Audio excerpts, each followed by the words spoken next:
They laughed when I asked where my dead husband was, until they heard the recording I never deleted. I can still hear their cruel laughter echoing through the mahogany-paneled conference room of Morrison, Blake and Associates. The sound bounced off the oil paintings of stern-faced men in expensive suits, off the crystal chandelier that cast fractured rainbows across the polished conference table, off the floor-to-ceiling windows that overlooked the city's financial district. 7 pairs of eyes staring at me like I was some delusional widow clinging to fantasies, their expressions ranging from pity to barely concealed annoyance. My husband's own brother, Richard, actually snorted when I stood up during the will reading and asked the question that had been burning inside me for 3 months. "Where is my husband?" The lawyer, Mr. Blake himself, adjusted his wire-rimmed glasses and cleared his throat with the kind of delicate embarrassment reserved for uncomfortable family situations. His secretary, a thin woman with pinched features, stopped taking notes and glanced nervously between Richard and me. The air in the room smelled of expensive leather and the faint aroma of coffee growing cold in bone china cups. "Margaret, we've been through this," Richard said, his voice dripping with that fake sympathy he'd perfected since the funeral. He leaned forward in his chair, his manicured hands folded on the table in a gesture that was supposed to look caring, but felt predatory. "James is gone. The cremation was beautiful, remember? You were there. You threw a rose on his casket. The rose." I remembered that detail with crystal clarity. A yellow rose, because James had always said red roses were too obvious and white roses were for weddings. Yellow roses meant friendship, loyalty, the promise of new beginnings. I had held that rose in my trembling hand while Richard delivered a eulogy about his beloved brother and his tragic loss. I had thrown that rose onto a casket that I now suspected was empty, while 200 mourners watched and whispered about how well I was holding up. But I wasn't crazy. I knew what I heard on that phone the night James supposedly died. I knew the voice that whispered my name wasn't coming from beyond the grave. I knew the sound of my husband's breathing, the particular way he said my name when he was frightened or worried. I had been married to that voice for 32 years.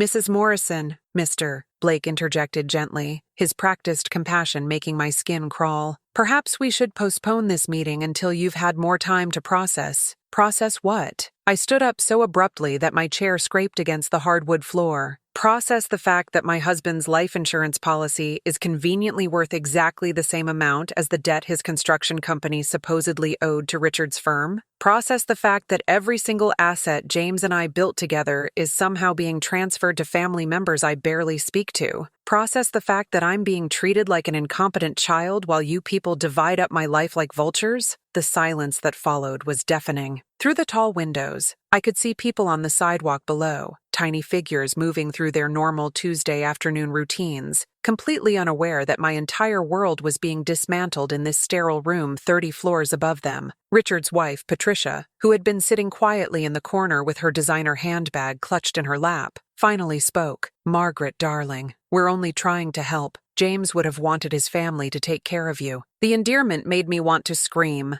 Patricia had never called me darling in 20 years of family gatherings. She had barely spoken to me at all, except to make pointed comments about my quaint little house or my charming vintage clothes, coded language that meant she thought I was poor and unfashionable and beneath her social circle. Before I continue, let me tell you something about losing the person you've loved for 32 years. It doesn't just break your heart, it shatters your entire sense of reality. The morning coffee tastes wrong because you're only making 1 cup instead of 2. The evening news feels pointless because there's no one to discuss it with afterward. The bed is too big, the house is too quiet, and every familiar object becomes a reminder of conversations you'll never have again and dreams that died along with your spouse. But when everyone around you starts acting like you're the problem for asking questions, when they exchange those knowing glances that say, "Poor Margaret's finally lost it," when they speak to you in hushed tones usually reserved for mental patients or small children, that's when you realize the real nightmare is just beginning. That's when you understand that grief isn't just about missing someone. It's about discovering that the people you thought you could count on see your pain as an opportunity for their gain. I met James when I was 23, working as a librarian at the small branch on Elm Street. It was 1991, and I had just graduated with my master's in library science. full of idealistic dreams about connecting people with books that would change their lives. The Elm Street Library was housed in a converted Victorian mansion, with creaky hardwood floors and tall windows that let in streams of golden afternoon light. I loved the smell of old paper and binding glue, the hushed whispers of patrons researching family genealogies, the satisfying click of the card catalog drawer sliding shut. James was this gentle giant of a man, 6'4" with calloused hands and eyes the color of morning coffee. His hair was dark brown with just a hint of curl, always slightly mussed as if he'd been running his hands through it while concentrating on a difficult problem. He smelled like sawdust and leather, Old Spice aftershave, and something indefinably masculine that made my stomach flutter whenever he walked past the circulation desk. When he spoke, his voice rumbled like distant thunder on a summer evening, low and soothing and somehow intimate, even when he was just asking about library hours or returning an overdue book. He'd come in every Tuesday and Thursday, always around 3:30 in the afternoon, always checking out the same types of books, mysteries and thrillers that he'd devour in 2 days flat. "You must be the fastest reader in town," I told him one Thursday afternoon in October, watching him stack 4 novels on my desk. The books were thick paperbacks, Robert B. Parker, John D. MacDonald, Agatha Christie, the kind of intricate plots that most people needed a week to untangle. "Or The Loneliest," he replied with a smile that made my knees weak and my cheeks flush with heat I hoped wasn't visible under the library's fluorescent lighting. That simple exchange led to 20 minutes of conversation about favorite authors and plot twists, about whether the book was always better than the movie, and why libraries were sacred spaces in an increasingly chaotic world. When he left that afternoon, he paused at the door and turned back. "Margaret," he said, reading my name from the plastic tag pinned to my cardigan, "would you maybe like to have coffee sometime? Somewhere we can talk without worrying about the noise level?" Our first date was at Rosie's Cafe, a tiny place near the downtown square that served coffee in mismatched mugs and apple pie that tasted like someone's grandmother had made it from scratch. We sat in a corner booth with red vinyl seats that squeaked when we moved, and we talked for 4 hours about everything and nothing. James told me about his work as a carpenter, how he'd learned the trade from his father and grandfather, how there was something deeply satisfying about creating beautiful, functional things with his hands. I told him about my love of books, about my dream of writing a novel someday, about my complicated relationship with my own family who thought library work was a waste of my college education. "What would your novel be about?" he asked, stirring sugar into his 3rd cup of coffee. "I don't know yet. Maybe about ordinary people who turn out to be extraordinary when life forces them to be brave." He smiled at that, a slow, thoughtful smile that reached his eyes. "I'd like to read that book." We were married 18 months later, in June of 1993, in a small ceremony at St. Mary's Episcopal Church. I wore my mother's wedding dress, taken in and hemmed to fit my smaller frame, and James wore a navy blue suit he'd bought specifically for the occasion. My maid of honor was my college roommate, Sarah, who flew in from Chicago and cried through the entire ceremony. James's best man was his brother Richard, who seemed genuinely happy for us then, before money and power and criminal ambition turned him into someone I no longer recognized. Our house was a modest 2-story colonial on Maple Avenue, built in 1952 with solid bones and plenty of character. The rooms were small by modern standards, but they had crown molding and hardwood floors and windows that let in morning light that painted everything golden. James and I spent our first year of marriage slowly making it ours, stripping wallpaper and painting walls, refinishing the hardwood floors, planting a garden in the backyard where previous owners had let weeds take over. James built that famous front porch swing himself, spending 3 weekends in his workshop measuring and cutting and sanding until every joint was perfect. The swing hung from heavy chains anchored to the porch ceiling,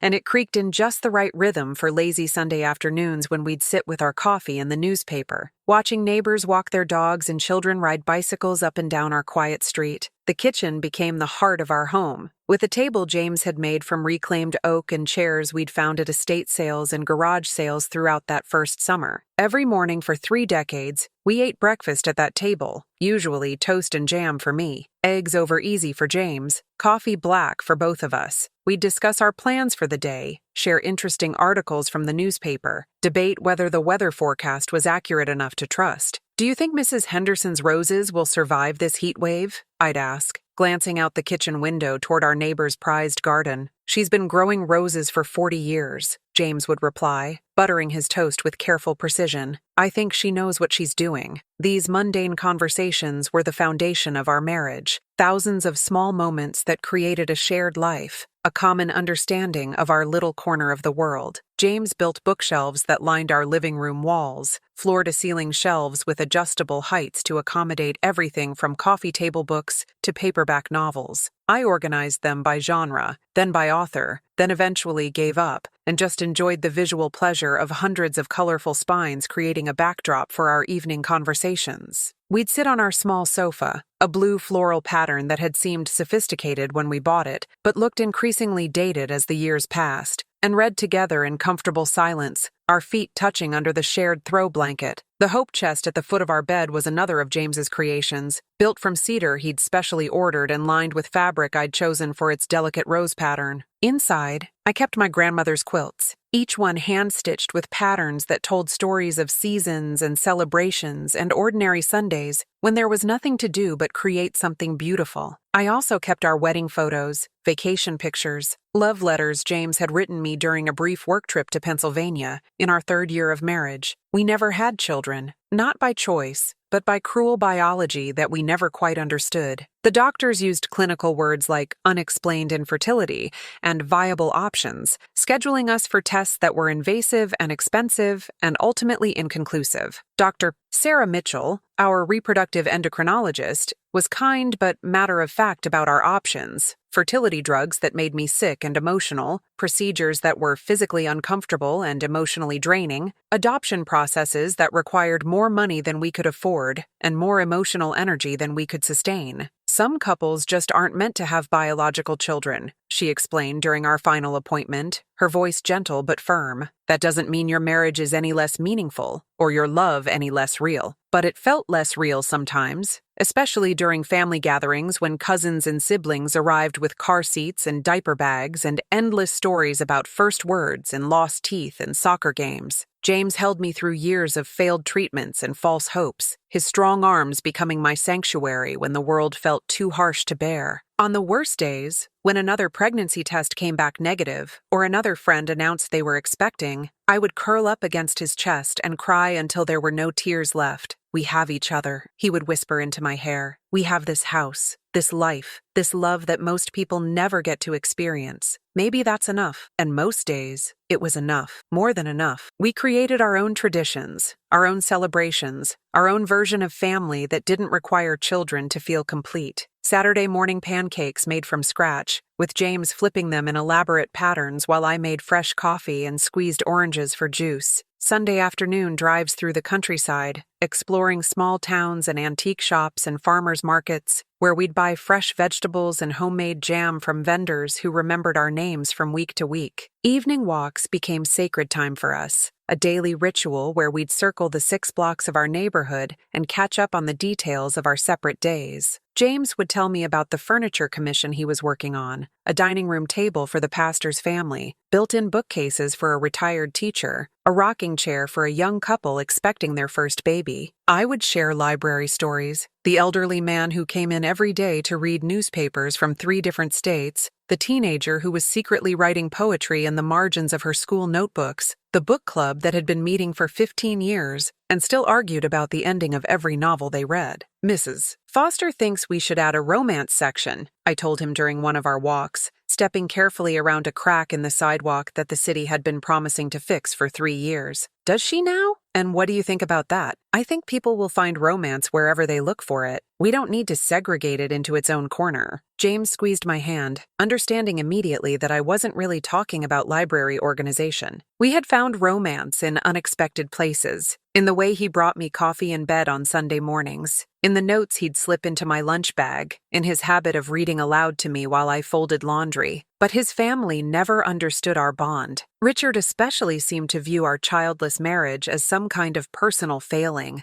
evidence that James lacked the ambition and drive necessary for real success. During family gatherings at Richard and Patricia's sprawling house in the wealthy subdivision across town, he'd make subtle comments about legacy and carrying on the family name, always while his own 3 children ran wild through whatever restaurant or relative's house we'd gathered in. "You know, James," Richard said during one particularly memorable Christmas dinner, carving the turkey with theatrical precision while the rest of us watched. "Patricia and I were just talking about how important it is to think about the future, about what we're leaving behind." He glanced meaningfully at his children, twin boys who were 8 years old and already showing signs of their father's aggressive competitiveness, and a daughter who was 6 and seemed to exist primarily as an accessory to Patricia's social media presence. "Some of us have been thinking about the future," James replied mildly, helping himself to mashed potatoes. "Margaret and I are very happy with the life we've built." "Oh, of course," Patricia chimed in, her voice bright with false enthusiasm. "You two are so lucky to have such freedom. No carpools, no soccer practice, no college tuition to worry about. You can just focus on yourselves." The word freedom in Patricia's mouth sounded like an accusation. What she meant was that we were selfish, that we had chosen convenience over responsibility, pleasure over sacrifice. What she didn't understand was that we hadn't chosen anything. Biology had chosen for us, and we had simply learned to find joy in the hand we'd been dealt. Richard's other favorite topic was James's career choice. As the owner of Morrison Construction, Richard employed dozens of people and operated multiple construction sites throughout the county. His business card listed him as CEO and president, and he drove a black Mercedes that he replaced every 2 years like clockwork. He lived in a house with 6 bedrooms and 4 bathrooms, a 3-car garage, and a swimming pool that Patricia hired a service to maintain. James, meanwhile, worked out of the workshop he'd built behind our house, taking custom furniture commissions and occasionally helping friends with home repair projects. His business card, when he bothered to have them printed, simply said, "James Morrison, carpenter." He drove a 15-year-old pickup truck that he maintained himself, and he measured success not in dollars, but in the satisfaction of creating something beautiful and functional with his hands. "You know, little brother," Richard would say, the words "little brother" delivered with just enough condescension to sting, "there's always room for you at Morrison Construction. We could use someone with your skills in a supervisory position. Thanks, but I'm happy where I am. But are you thinking about your future? About Margaret's security?" This conversation happened at least once every family gathering, with Richard playing the role of concerned older brother while actually advertising his own success and generosity. James would deflect politely, but I could see the tension in his shoulders, the way his jaw tightened when Richard implied that our modest lifestyle was somehow inadequate or irresponsible. What I didn't know then was that James had already started working for Richard, keeping books for Morrison Construction as a side job that brought in extra money and helped his brother with the administrative work he hated. What I didn't know was that this innocent arrangement would gradually evolve into something much darker, much more complicated than simple family loyalty. But those early years of our marriage were genuinely happy, filled with the kind of quiet contentment that makes dramatic novels seem ridiculous and romantic comedies seem redundant. We were 2 people who had found exactly what we were looking for in each other. Not fireworks or grand passion, but the deep, steady love that sustains ordinary people through ordinary days. We shared a language of glances across crowded rooms, of fingers finding each other in the dark, of knowing exactly how the other person liked their coffee and when they needed silence instead of words. James knew that I still slept with the light on because of childhood nightmares I'd never fully explained. I knew that he talked to his deceased father every morning while shaving, having full conversations with the mirror about baseball scores and weather patterns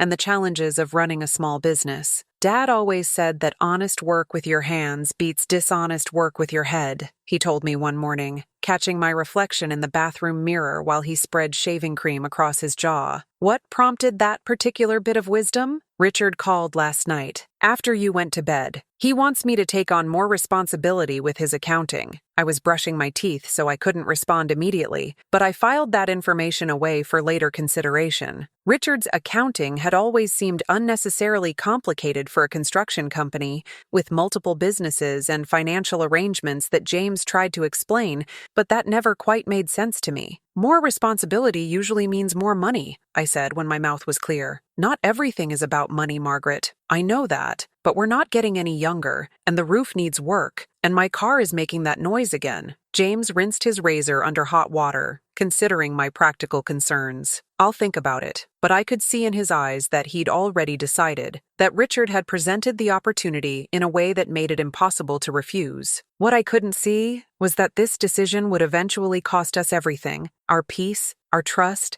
our safety, and very nearly our lives. The first sign that something was wrong came 3 weeks before James's supposed death. I found him in his workshop at 2 in the morning, sitting on his workbench and staring at nothing. The overhead fluorescent lights were off, leaving only the small lamp he usually used for detailed work, casting a circle of yellow light around his feet. The radio that usually played classic rock was silent. His tools lay scattered across the floor as if he'd swept them off the table in frustration. Chisels and sanders and measuring devices that he normally treated with the reverence of a surgeon caring for surgical instruments. The workshop smelled different that night. Instead of the familiar sawdust and wood stain, there was an acrid odor like burned paper, and I noticed a small pile of ash in the metal wastepaper basket near his desk. "James, what's wrong?" He looked at me with eyes I didn't recognize, haunted, distant, like he was seeing me through fog. The lines around his eyes seemed deeper, carved by worry and exhaustion I hadn't noticed during daylight hours. His usually steady hands trembled slightly as he rubbed his face. "I can't tell you, Margaret. I wish I could, but I can't." The words hung between us like a physical barrier. In 30 years of marriage, James had never said he couldn't tell me something. We had shared everything: embarrassing childhood memories, financial worries, dreams that seemed too foolish to voice aloud.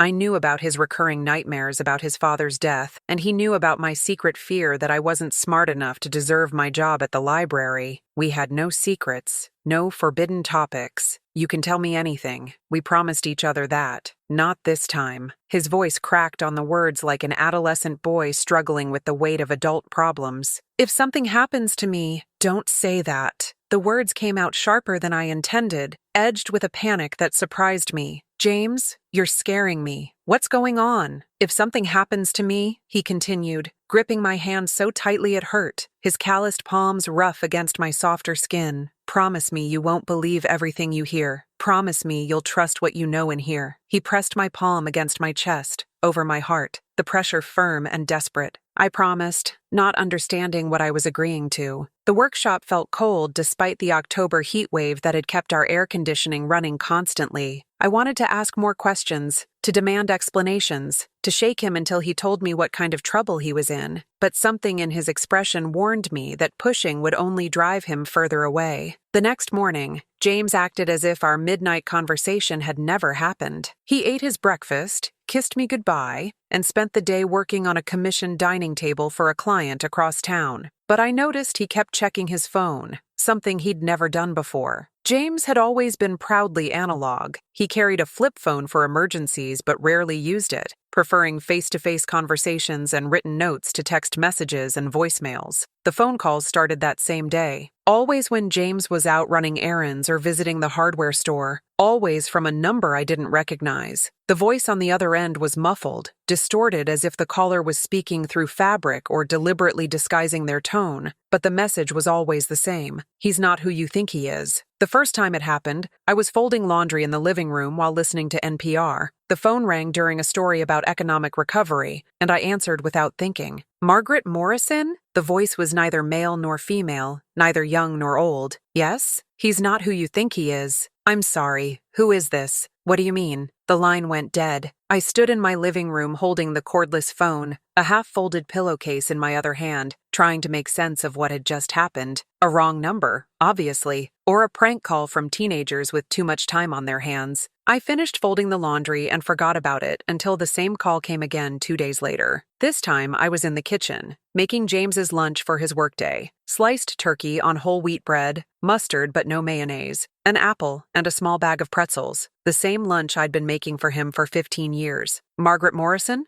Who is this?" "He's not who you think he is. The man you married. He's been lying to you." My hands went cold. "What are you talking about? James? What about James?" But the caller had hung up again, leaving me standing in my kitchen with James's half-made sandwich, my mind racing with possibilities. James lying to me? About what? Our marriage was built on honesty, on the kind of trust that comes from sharing your life with someone for 3 decades. When I tried to tell James about the calls that evening over dinner, he became agitated in a way I'd never seen before. We were eating spaghetti and meatballs, his favorite comfort food, at our kitchen table, the same table where we'd shared thousands of meals. But instead of his usual relaxed conversation about his workday, he seemed distracted, checking his phone every few minutes and jumping at small sounds. "Someone called today," I said carefully, twirling pasta around my fork. "Twice, actually. They said you're not who I think you are." James's fork clattered against his plate, sending a meatball rolling across the table. "What? I don't know what it means. Probably just a prank call, but I thought you should know." "What exactly did they say?" "That you're not who I think you are, that you've been lying to me." I watched his face carefully, looking for confusion or anger or dismissal. Instead, I saw fear. "Margaret, listen to me." His voice was urgent, almost desperate. "Don't answer the phone when I'm not here. Let the machine pick up. Don't talk to strangers who come to the door. Don't—" He stopped abruptly, as if realizing he was saying too much. "James, what's going on? Why are you so frightened?" "I'm not frightened. I'm just careful. There are people in this world who like to cause trouble for others. People who get their kicks from destroying good relationships." But his explanation didn't match his behavior. James had never been paranoid or suspicious. He was the kind of man who left his truck unlocked in parking lots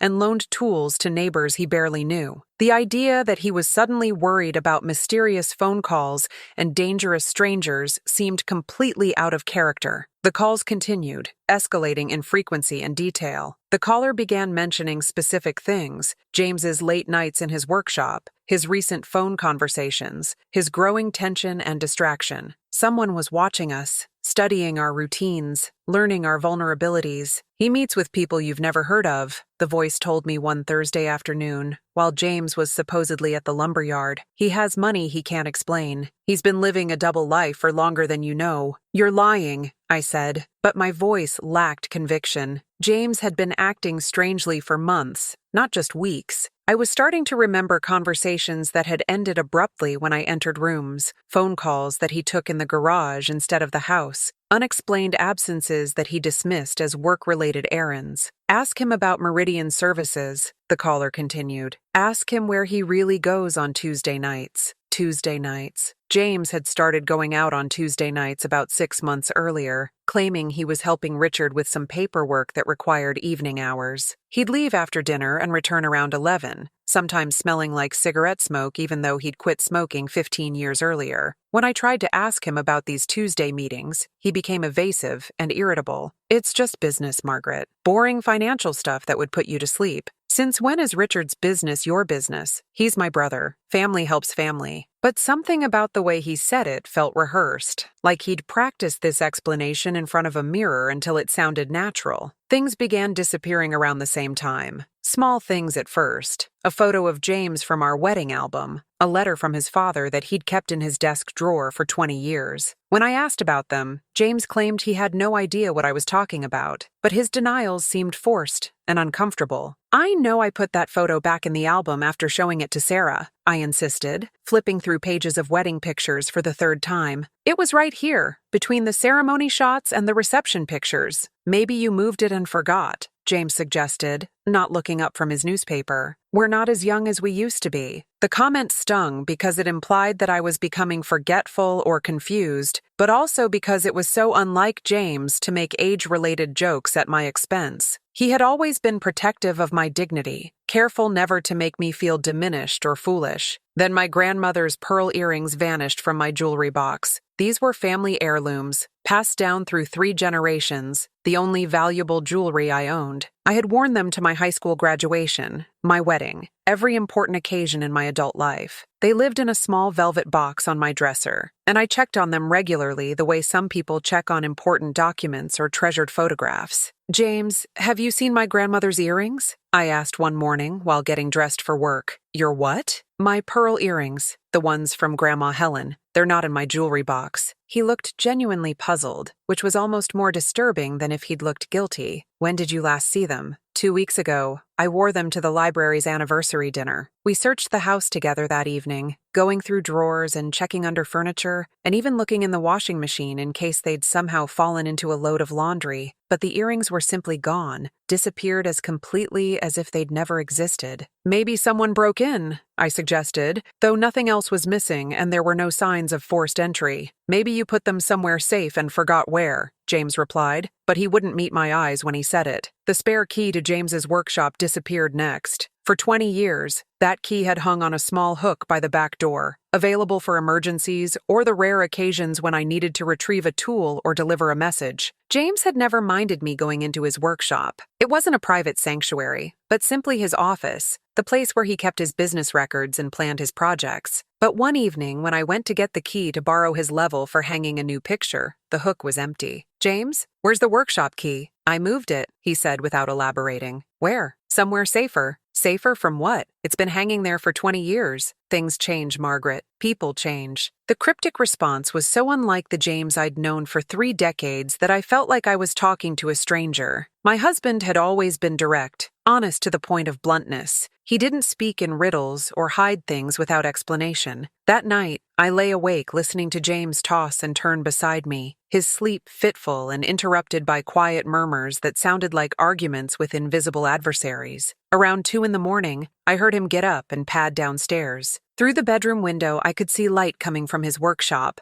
not the usual warm glow of his desk lamp, but the harsh white light of the overhead fluorescence he only used for major projects. I waited 20 minutes, then crept downstairs and across the backyard, staying in the shadows cast by our neighbor's oak tree. The workshop windows were covered by blinds James had installed recently, another change that had seemed unnecessary until now. But through a gap where the blinds didn't quite meet, I could see him standing at his workbench, talking on his cell phone. His voice was too low for me to make out words, but his body language spoke of tension and frustration. He paced as much as the small space allowed, running his free hand through his hair in the gesture I'd learned to associate with serious worry. The conversation lasted nearly an hour, far longer than any business call should take at 2 in the morning. When he finally hung up, I saw him do something that chilled me to the bone. He opened the metal filing cabinet where he kept his business records and pulled out a thick manila envelope. Inside was more cash than I'd ever seen in our house. Hundreds of bills that he counted quickly before putting them back and locking the cabinet with a key I didn't know he had. I made it back to bed before he came inside, but I spent the rest of the night staring at the ceiling and trying to reconcile this secretive stranger with the man I'd been married to for 32 years. The next morning, James acted as if nothing had happened. He made coffee, read the newspaper, kissed me goodbye before leaving for work. But I noticed he'd moved the filing cabinet from the corner where it had always stood to a position directly in front of the window, blocking my view from outside. One evening, I decided to clean out the junk drawer in the kitchen, while James was outside working in his garden. This was our miscellaneous drawer, the place where we threw everything that didn't have a proper home. Old receipts and expired coupons, rubber bands and paper clips, batteries that might or might not still work, takeout menus from restaurants we'd only visited once. Buried beneath a stack of warranty cards for appliances we no longer owned,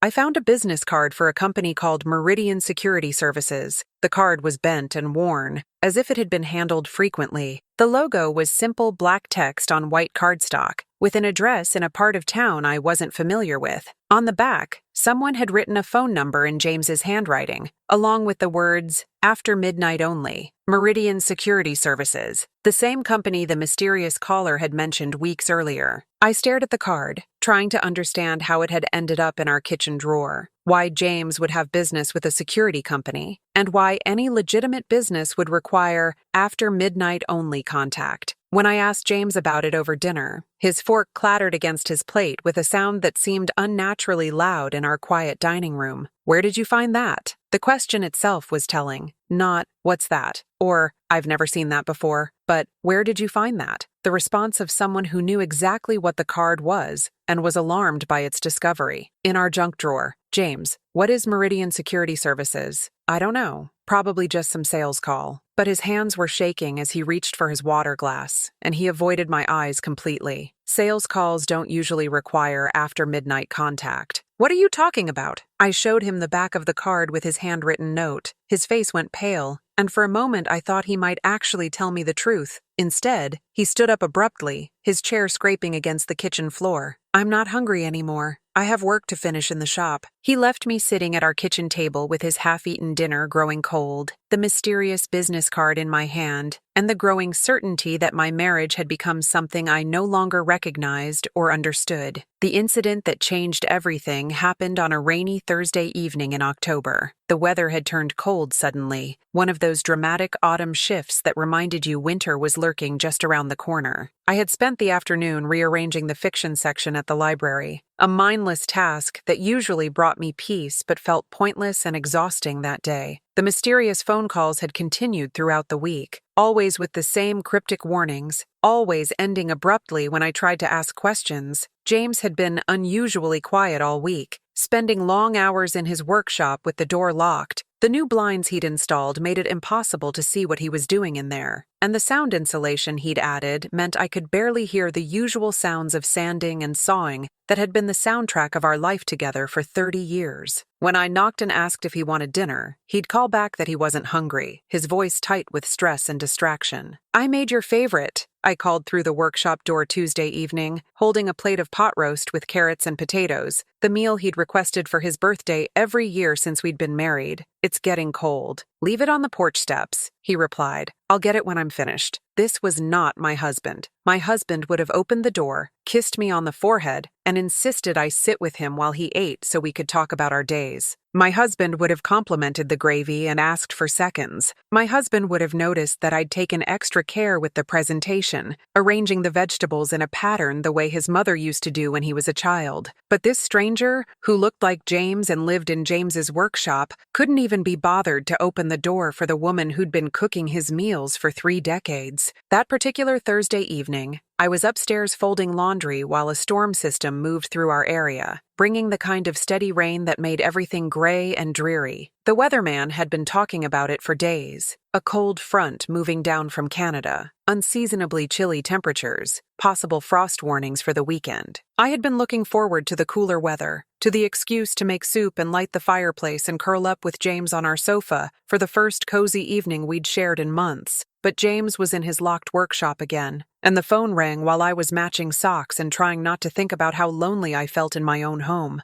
I answered without thinking, expecting one of those telemarketing calls that always seemed to come during dinner hour. The caller ID showed a number I didn't recognize, but that wasn't unusual. Local businesses often called about library events, and I'd learned to answer professionally in case it was work-related. Morrison Residence, this is Margaret. For a moment, there was only silence and the sound of static that reminded me of long-distance calls from before digital phone service. I could hear background noise, what sounded like traffic or machinery, and then breathing that seemed deliberately controlled. Margaret? The voice was barely above a whisper, trembling with fear or exhaustion. Margaret, it's me. The laundry basket slipped from my hands, sending clean towels and pillowcases scattering across the bedroom carpet. My blood turned to ice water in my veins, and for a moment I couldn't breathe at all. The voice was James's, but James was supposedly in his workshop. I could hear the faint sound of his radio drifting through the floorboards, could see the glow of his workshop lights through the bedroom window that looked out over our backyard. James, where are you calling from? My own voice sounded strange to my ears, high and tight with panic. I was gripping the phone so hard my knuckles had gone white, and I could feel my heart hammering against my ribs like a caged bird trying to escape. I can't tell you that. Listen to me carefully. I don't have much time. His voice was different from the one I'd been listening to for weeks. This was the real James, the husband I'd married, scared and desperate but unmistakably himself. They're going to tell you I'm dead. They're going to fake my death and make you believe it. What? James, what are you talking about? Who's going to— Don't trust Richard. Don't trust any of them. The words came out in a rush, as if he was racing against time or afraid of being overheard. The recording device in my workshop. Find it. It's hidden behind the loose board near the window. Everything you need to know is on there. Recording device? James, I don't understand. Are you in trouble? Are you hurt? Margaret, I need you to listen. I need you to be strong. Whatever happens next, whatever they tell you, remember that I love you. Remember that everything good between us was real. You're scaring me. James, where are you? The recording, Margaret. Find the recording. It will explain everything. the line went dead with a click that sounded final and ominous. I sat on my bedroom floor, surrounded by scattered laundry, clutching the phone and trying to make sense of what I'd just heard. My hands were shaking so badly I could barely dial James's cell phone. It rang once, twice, 3 times before going to voicemail, his familiar voice asking callers to leave a message and have a blessed day. But that familiar voice now sounded wrong somehow, too cheerful, too normal for a man who had just called me in terror from an unknown location to warn me about his impending fake death. I stumbled downstairs and across the backyard, barely noticing the cold rain soaking through my cotton sweater. The workshop lights were still on, and I could hear James's classic rock station playing through the walls. I pounded on the door with both fists. "James?" I called, my voice breaking on his name. "James? Are you in there? James!" Silence. No response, no movement, no sign of life from inside the workshop. I ran back to the house and searched frantically for the spare key, remembering too late that James had moved it and wouldn't tell me where. I checked the garage, the potting shed, the fake rock by the back door where we used to hide a house key before James decided it wasn't secure enough. Nothing. Finally, in desperation, I grabbed a hammer from James's toolbox in the garage and broke the workshop window. The glass shattered with a sound that seemed to echo through the entire neighborhood, and I climbed through carefully, trying not to cut myself on the remaining shards. The workshop was empty. Completely, utterly empty in a way that felt wrong and unnatural. James's coffee mug sat on the workbench, still warm to the touch. His jacket hung on its usual hook by the door. His tools were arranged exactly as he always left them at the end of a workday. But James himself was nowhere to be found. The radio was playing a Bob Seger song about running against the wind. The volume turned up louder than James usually played it, as if someone had wanted to make sure it could be heard from outside. The overhead lights blazed with the harsh fluorescent brightness James only used for detailed work that required perfect visibility. But there was no current project on the workbench, no evidence of whatever he'd been working on during his mysterious locked-door sessions of the past few weeks. The space felt staged, like a movie set dressed to look like a working carpenter's shop, but lacking the lived-in authenticity of a real workspace. That's when I remembered his phone call, his urgent instructions about a recording device hidden behind a loose board near the window. I had been in this workshop thousands of times over the years, but I'd never noticed any loose boards. The walls were solid pine, installed by James himself when he'd built the addition 20 years earlier. I started at the window where I'd broken in, running my hands along the wall and pressing against each board until I found one that moved slightly under pressure. It was about 3 feet from the corner, at eye level, hidden behind a pegboard where James hung his smaller tools. When I pushed on it, it shifted inward about half an inch, revealing a small cavity behind the wall. Inside was a digital recording device, the kind private investigators use in television shows. It was smaller than I'd expected, about the size of a deck of cards, with a simple interface of buttons and a small LED display. My hands trembled as I pressed what I hoped was the play button. James's voice filled the workshop, but it was different from the desperate whisper I'd heard on the phone 20 minutes earlier. This was James in conversation, James trying to sound reasonable and calm despite obvious stress. The conversation was obviously taking place in some kind of restaurant or public place. I could hear the clatter of dishes and the murmur of other conversations in the background. "I won't do it anymore, Richard. I'm done." The sound of my brother-in-law's voice in that recording hit me like a physical blow. This wasn't some stranger threatening my husband. This was family. This was the man who had stood as best man at our wedding, who had held our ladder while James hung Christmas lights, who had called himself a concerned older brother while secretly orchestrating some kind of criminal conspiracy that had trapped my husband for years. Richard's voice was cold, nothing like the warm family man persona he showed at gatherings. There was no trace of the jovial uncle who brought expensive gifts for his children at Christmas, or the successful businessman who dominated conversations at family dinners with stories of his latest real estate acquisitions. "You don't get to be done, James. You owe us too much. I've paid my debts. 10 years of this is enough." 10 years? Richard laughed,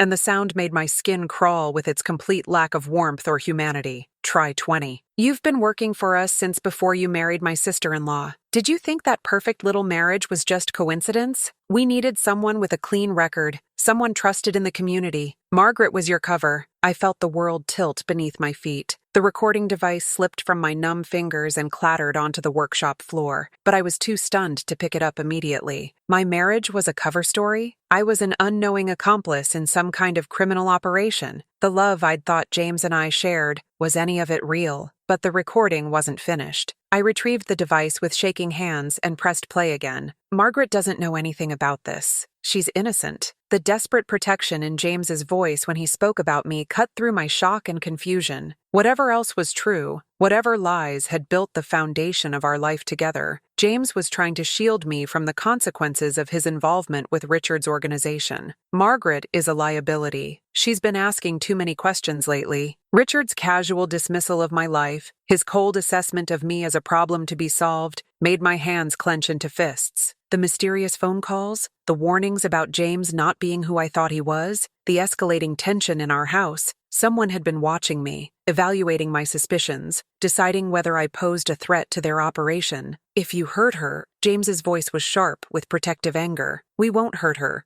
We're going to give her a widow's pension and a nice quiet life. But you're going to disappear. Car accident maybe, or a heart attack. You've been under so much stress lately. The clinical planning of my husband's murder, delivered in Richard's matter-of-fact business tone, made me sink onto James's wooden stool because my legs would no longer support me. They were planning to kill James and make it look accidental. They were planning to turn me into a widow and steal everything we'd built together while I grieved a man they'd murdered for trying to escape their control. Richard, please, there has to be another way. There is. You stage your own death, disappear completely, and we'll make sure Margaret never knows the truth about what you really did for a living. She'll mourn her loving husband and move on with her life. Clean, simple, merciful. The recording ended there, leaving me sitting in the empty workshop with my entire life reframed as an elaborate lie. James wasn't dead, at least not yet, but he was gone, disappeared into some kind of witness protection or underground existence that might keep him alive, but would destroy everything we'd built together. I played the recording 3 more times, each playback driving the knife deeper into my chest. My husband of 32 years had been living a double life. My marriage had been camouflage for criminal activity, and his own brother was orchestrating his disappearance while positioning himself to profit from my grief and confusion. But who was James really? What had he done for Richard that required 20 years of deception? And if Richard was capable of planning my husband's fake death with such casual efficiency, what would he do to me if he discovered I knew the truth? I sat in that empty workshop until nearly dawn, clutching the recording device and trying to understand how the life I'd thought was real had actually been an elaborate fiction designed to protect a criminal operation I'd never suspected existed. The rain had stopped, and I could hear the sounds of our neighborhood waking up. Mrs. Henderson starting her car to go to early morning mass, the newspaper delivery truck making its rounds, the garbage collection crew beginning their weekly route. Normal sounds of a normal Thursday morning in a normal suburban neighborhood where normal people were going about their normal lives. But nothing about my life would ever be normal again, because I now knew that everything I'd believed about my marriage, my husband, and my safety had been carefully constructed lies designed to keep me compliant and unsuspecting, while criminal money flowed through accounts I'd helped legitimize simply by being James Morrison's trusting, naive wife. We won't hurt her. We're going to give her a widow's pension and a nice, quiet life. But you're going to disappear. Car accident, maybe. Or a heart attack. You've been under so much stress lately. Richard, please. There has to be another way. There is. You stage your own death, disappear completely, and we'll make sure Margaret never knows the truth about what you really did for a living. She'll mourn her loving husband and move on with her life. Clean, simple, merciful. The recording ended there. I played it 3 more times, each playback driving the knife deeper into my chest. My husband of 32 years had been living a lie. My marriage had been a cover story, and his own brother was orchestrating his disappearance. But who was James really? What had he done for Richard that required 20 years of deception? 2 days later, Richard called to tell me James had died in a car accident on Highway 9. The car had caught fire, he explained with practiced sympathy. The body was too badly burned for an open casket, but dental records had confirmed the identity. The funeral would be closed casket for my peace of mind. I went through the motions of grief like a sleepwalker. The funeral was exactly as Richard had described, a beautiful mahogany casket surrounded by flowers, James's favorite hymns played by the church organist, a steady stream of mourners offering condolences and casseroles. I sat in the front pew wearing my black dress and pearls, accepting hugs and handshakes while screaming silently inside my own head. But I knew the casket was empty. I knew my husband was alive somewhere, probably watching his own funeral from a distance while his family systematically erased his existence. The weeks after the funeral were a blur of legal meetings and estate planning. Richard insisted on handling everything, claiming he wanted to spare me the stress of paperwork during my time of grief. Papers appeared on my kitchen table requiring my signature: insurance claims, estate transfers, bank account closures. I signed everything because I didn't know what else to do. That's when I discovered the true scope of the betrayal. James's life insurance policy was worth $2 million.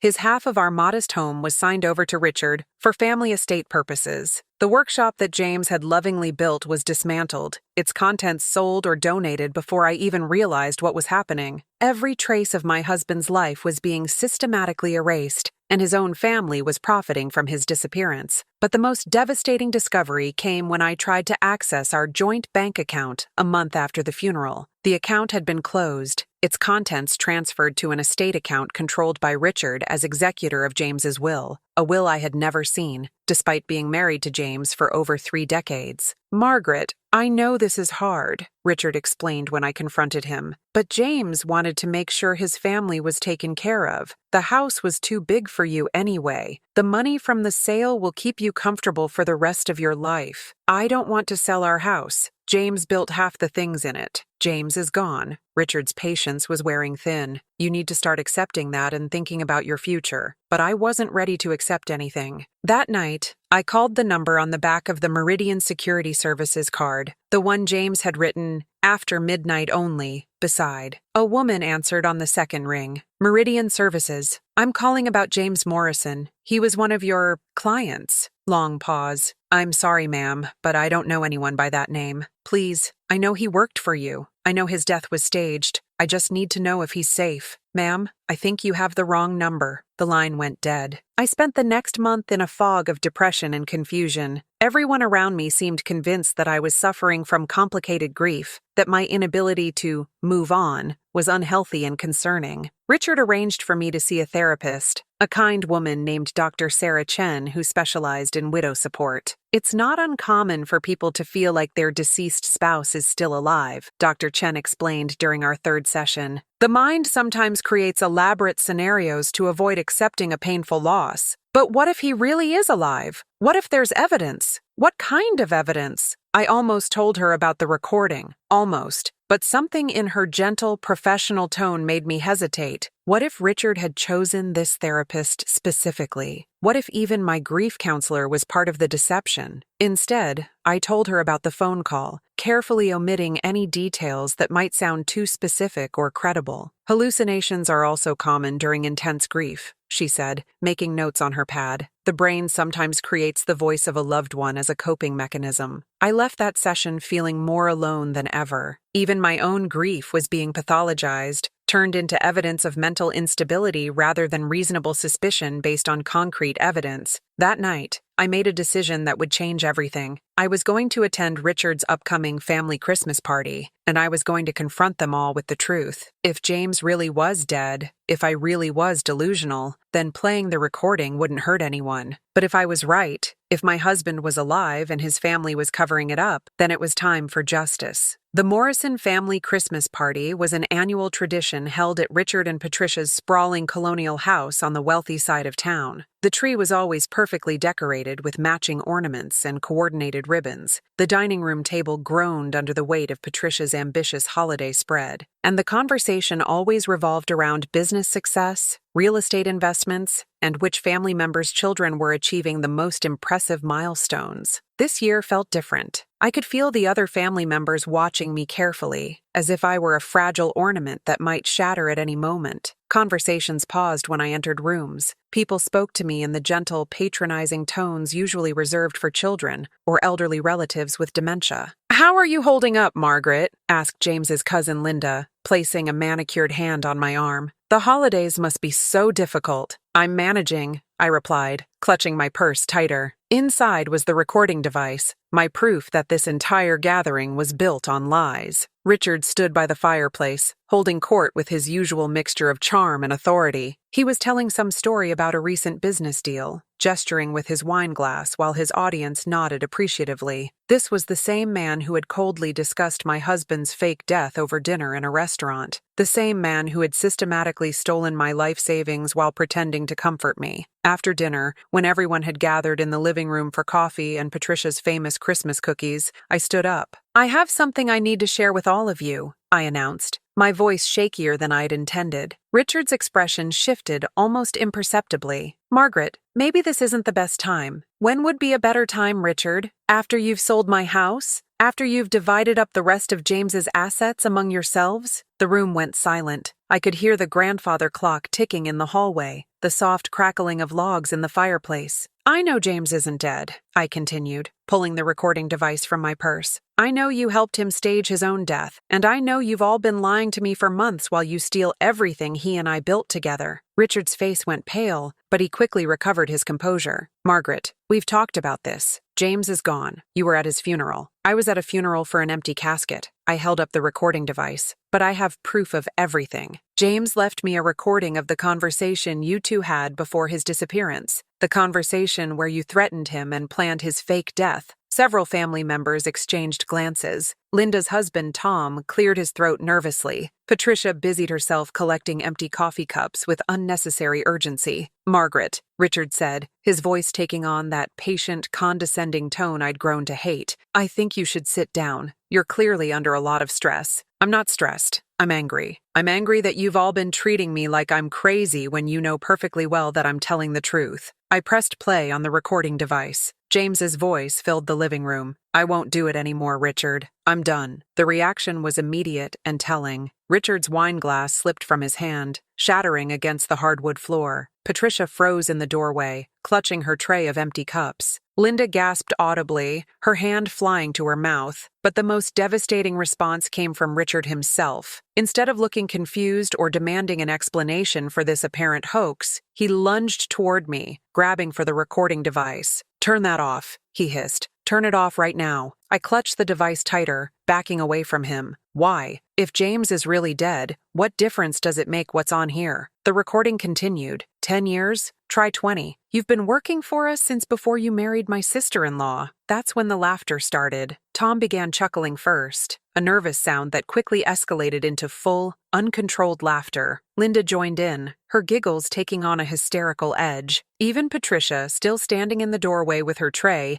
began laughing with the kind of helpless mirth that accompanies extreme stress or disbelief. "Oh, Margaret," Linda gasped between fits of laughter. "You poor, sweet woman. You actually think James is alive? You think we're all part of some elaborate conspiracy? This is proof," I shouted over their cruel amusement. "You can't laugh away evidence." "Evidence of what?" Tom wiped tears from his eyes. "That you found some recording device and convinced yourself it proves your fantasy?" Richard had recovered his composure and was smiling now with cold amusement. "Margaret, anyone could fake a recording like that. People's voices can be imitated. Conversations can be staged. The fact that you're willing to believe something so ridiculous just proves how desperately you need professional help." I felt my certainty wavering. Could the recording be fake? Had my grief really driven me to create elaborate delusions? But then Patricia spoke from the doorway, her voice cutting through the laughter like ice. "Besides, Margaret, even if that recording were real, which it obviously isn't, what makes you think we'd let you use it against us?" The laughter stopped abruptly. Every face in the room turned toward Patricia, whose expression had shifted from amused condescension to something much darker. Richard shot his wife a warning look, but she continued. "The poor widow, driven mad by grief, takes her own life after months of paranoid delusions about her deceased husband. So tragic, so understandable." The threat hung in the air like smoke. I realized that playing the recording hadn't proven my sanity. It had signed my death warrant. That's when I heard the front door open. "I'm sorry I'm late," called a familiar voice from the foyer. Traffic was terrible coming from the airport. James walked into the living room like he was returning from any ordinary business trip. His hair was shorter and darker than I remembered, and he'd grown a beard that changed the shape of his face. But his eyes were the same morning coffee brown I'd been looking into for 32 years. The silence in the room was absolute. Not even the grandfather clock seemed to be ticking anymore. "Hello, sweetheart," James said, crossing the room toward me with sure, steady steps. "I got your message." I hadn't left him any message. I didn't even know he was alive until this moment, but I didn't care about the details. I was drowning in the impossible relief of seeing him, of breathing in the familiar scent of sawdust and leather that meant safety and home and everything I thought I'd lost forever. "The recording device was my idea," James explained, gathering me into his arms while his family stood frozen around us like mannequins in a department store display. "I knew they'd try to convince you that you were crazy. I needed you to have proof that would hold up in court." "Court?" I whispered against his chest. "Richard and his associates have been running a money laundering operation through Morrison Construction for 20 years. I was their accountant, their clean face for the community. But when they decided to expand into human trafficking, I told them I was done. That's when they decided I needed to disappear." Richard finally found his voice. "James, you son of a bitch. You were supposed to be dead." I was, officially speaking. But it turns out faking your own death is a lot easier when you have help from federal investigators who've been building a case against your money laundering operation for 3 years. That's when I saw them. 3 men in dark suits standing quietly in the foyer, their badges clearly visible on their belts. "Margaret Morrison?" One of them stepped forward, his voice gentle but authoritative. "I'm Agent David Clark, FBI. We've been working with your husband to gather evidence against his brother's criminal organization. I'm very sorry for what you've been put through, but your cooperation, whether you knew you were cooperating or not, has been invaluable." The room erupted into chaos. Patricia dropped her tray, sending china cups and saucers crashing to the floor. Tom bolted toward the back door, only to find it blocked by another federal agent. Linda began screaming about lawyers and constitutional rights, while Richard stood perfectly still, his face completely blank as if his mind had simply shut down. But I only had eyes for James, who was stroking my hair and whispering apologies into my ear. "I know I hurt you," he said. "I know you'll probably never forgive me for putting you through this, but I couldn't tell you the truth without putting you in danger. They would have killed us both if they'd known you were aware of their operation. So the recording device was placed there by federal investigators after I went into protective custody. We knew Richard would try to discredit you, try to make everyone think you were delusional. We needed evidence that would vindicate you completely." Agent Clark approached us carefully, clearly aware that this reunion was fragile and complicated. "Mrs. Morrison, we'll need you to give a statement about everything that happened tonight, but that can wait until tomorrow if you prefer. Right now, we're arresting Richard Morrison and his associates on charges of money laundering, conspiracy, fraud, and attempted intimidation of a federal witness." I watched as handcuffs were placed on Richard's wrists, as Patricia was read her rights while sobbing into her hands, as Linda and Tom were led away by agents who had been positioned around the house during my confrontation. Everything felt surreal, like I was watching someone else's life unfold on a movie screen. But James's arms around me were real. His heartbeat against my cheek was real. The familiar rumble of his voice saying my name was real. "What happens now?" I asked. "Now we go home," he said. "To our real home, not the house Richard tried to steal from you. We go home and start over." "Can we do that? After all this?" James tilted my face up to look at him, and I saw tears in his morning coffee eyes. "Margaret, I've spent the last 3 months in a safe house, going crazy with missing you. I've had time to think about what kind of man I was before all this started, and what kind of man I want to be now. I can't take back the 20 years of lies, but I can promise you the next 20 years of truth." That night, we sat on our front porch swing, the one James had built himself 30 years ago, and talked until sunrise. He told me about the gradual seduction into Richard's criminal organization, how it had started with simple bookkeeping for construction jobs and slowly evolved into something much darker. He told me about the federal investigation that had been building for years, how agents had approached him when they realized he wanted out. He told me about the safe house where he'd spent 3 months, about the beard he'd grown to change his appearance, about the daily reports he'd received on my well-being from agents assigned to watch me discreetly. "You were never really alone," he assured me. "Even when you felt most isolated, even when you thought I was dead, there were people making sure you were safe. But I was alone. I didn't know about the protection.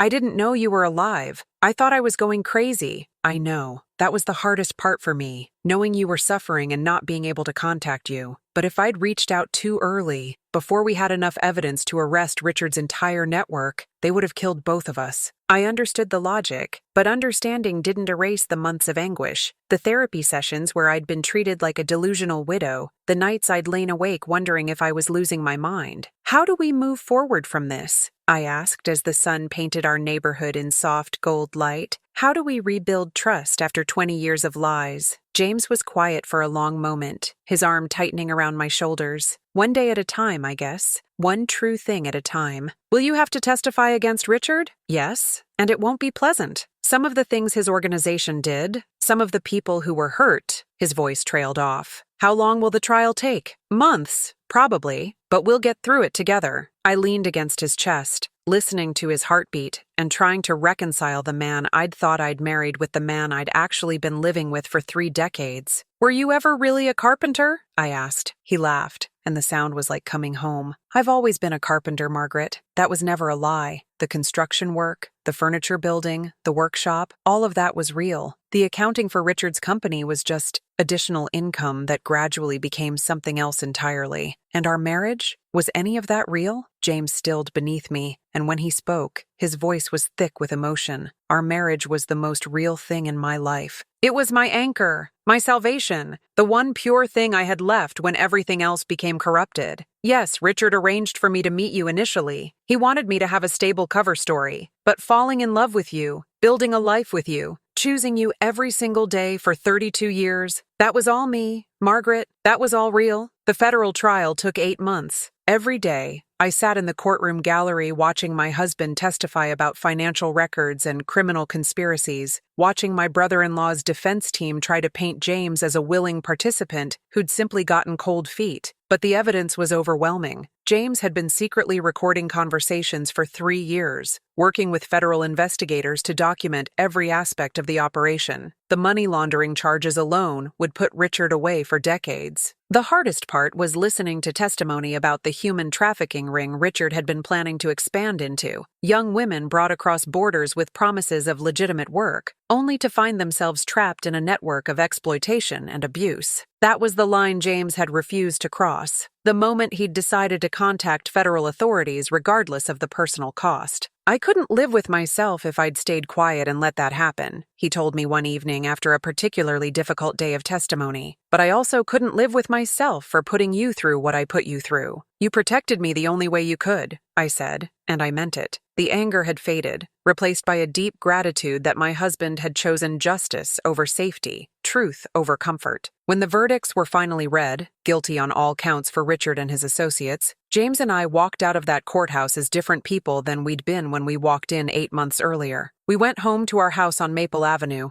to our front porch swing and our kitchen table and our bedroom with the hope chest full of quilts and wedding photos. But we also went home to a new kind of marriage, built on complete honesty and absolute trust. James returned to carpentry full-time, taking on projects for neighbors and friends who wanted custom furniture or home repairs. I went back to work at the library, finding comfort in the familiar routine of organizing books and helping patrons find exactly what they were looking for. We started new traditions: Sunday morning pancakes made from scratch, evening walks around the neighborhood where we'd lived for 3 decades but were now seeing with fresh eyes, date nights at the little Italian restaurant downtown where we'd sit across from each other and practice the kind of deep, honest conversation we should have been having all along. 1 year after the trial ended, James surprised me with a weekend trip to a cabin in the mountains. It was the first vacation we'd taken in years, and the first time we'd been completely alone together since his return from the dead. On Saturday evening, we sat on the cabin's deck watching the sunset paint the mountains in shades of rose and gold. The air was crisp and clean, filled with the scent of pine trees and wood smoke from our fireplace. "Do you ever regret it?" I asked. "The choice to testify, to bring down Richard's operation?" "Every day," James said without hesitation. "Not because I think it was wrong, but because I regret ever getting involved in the first place. I regret the 20 years of lies. I regret putting you in danger. I regret making you question your own sanity. But do you regret the choice to tell the truth in the end? Never." He turned to look at me, his morning coffee eyes reflecting the last light of the day. "Margaret, I spent 20 years living a lie, and it nearly destroyed everything I cared about. I never want to live that way again." That night, lying in the unfamiliar bed of the mountain cabin, James told me stories I'd never heard before. About his childhood, about his dreams before he'd gotten tangled up in Richard's schemes, about the man he'd always wanted to be but had somehow lost sight of along the way. And I told him about the 3 months when I'd thought he was dead, about the nights I'd lain awake talking to his empty side of the bed, about the moments when I'd almost convinced myself that everyone else was right, and I was losing my mind. I thought about joining you, I confessed in the darkness. On the worst days, when everyone was treating me like I was delusional, I thought about taking pills or driving my car off a bridge, just to make the questioning stop. James's arms tightened around me, and I heard him take a shaky breath. "I'm sorry," he whispered. "I'm so sorry, Margaret. I never wanted you to suffer like that. But I didn't do it," I continued. "Do you know why?" "Why? Because somewhere deep inside, I knew you wouldn't want me to give up. Even if you really were dead, even if I really was going crazy, I knew the James I'd loved for 32 years would want me to keep fighting. We made love that night with a tenderness and urgency that reminded me of our early marriage, when every touch felt like a miracle and every moment together was precious beyond measure. But there was something deeper in it too, a gratitude for having found our way back to each other through the maze of lies and betrayal that had nearly destroyed us. 6 months later, James was offered a job with a nonprofit organization that built homes for families in need. The pay was less than half what he'd made working for Richard, but he came home every evening with the kind of satisfaction I hadn't seen in him for years. "Today, we finished the framework for Mrs. Patterson's house," he told me over dinner one Tuesday evening. "She's 83 years old and has been living in her car since her apartment building was condemned. When she saw the walls going up, she cried. I watched my husband's face as he talked about his work, saw the peace that came from building something meaningful instead of hiding behind lies and criminal profits. I love you," I said, interrupting his story about roof trusses and foundation work. He looked surprised by the sudden declaration, then smiled with the kind of joy that had been missing from his face for decades. "I love you too, Margaret, more than I ever knew how to say." 2 years after that terrible Christmas party confrontation, we hosted our own holiday gathering. Not for James's family. Richard was in federal prison, Patricia had moved to another state, and the rest of the Morrison clan had made it clear that we were no longer welcome at their events. But for the family we'd chosen, the FBI agents who'd become friends, the neighbors who'd supported me during my months of delusion, the co-workers from the library who'd never stopped believing that I deserved happiness. Agent Clark came with his wife and 2 daughters, who spent the evening teaching me card games and asking James to tell them stories about building furniture. Mrs. Henderson from next door brought her famous apple pie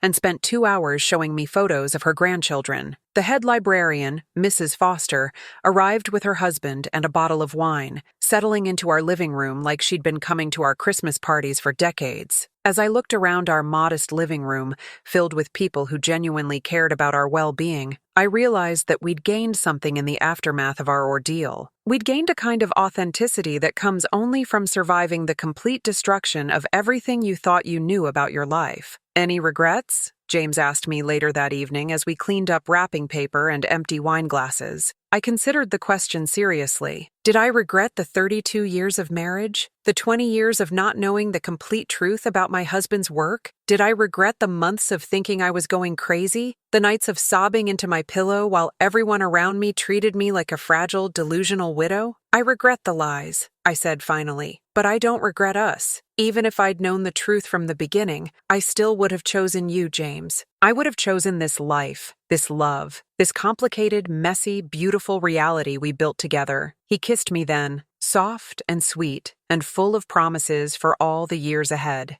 Outside our kitchen window, snow was beginning to fall, covering our neighborhood in a blanket of pristine white that made everything look new and clean and full of possibility. We went to bed that night in our own bedroom, in our own house, surrounded by the furniture James had built with his own hands and the quilts my grandmother had stitched with love and patience. We went to bed as a married couple who'd learned that truth, no matter how painful, is always preferable to the most comfortable lie. And as I drifted off to sleep with James's arms around me, I thought about the recording I'd played that night at Richard's house. The recording that had seemed like evidence of betrayal, but had actually been proof of love, proof that my husband had been willing to risk everything, including his own life, to protect me from the consequences of his past mistakes. They had laughed when I asked where my dead husband was. They had laughed because they thought I was crazy, thought I was weak, thought I could be manipulated and discredited, and ultimately silenced. But the recording I never deleted had proven something much more powerful than my husband's location. It had proven that love, real love, finds a way to survive even the most elaborate deceptions. It had proven that truth, even when buried under years of lies, eventually fights its way back to the surface. And it had proven that sometimes the people who laugh at your questions are the ones who have the most to hide. James was never really dead. Our marriage was never really fake. And I was never really crazy. I was just a woman who knew in her heart that something was wrong, who trusted her instincts over everyone else's gaslighting, who refused to let go of the truth even when the whole world was telling her to accept a lie. In the end, that stubborn refusal to give up,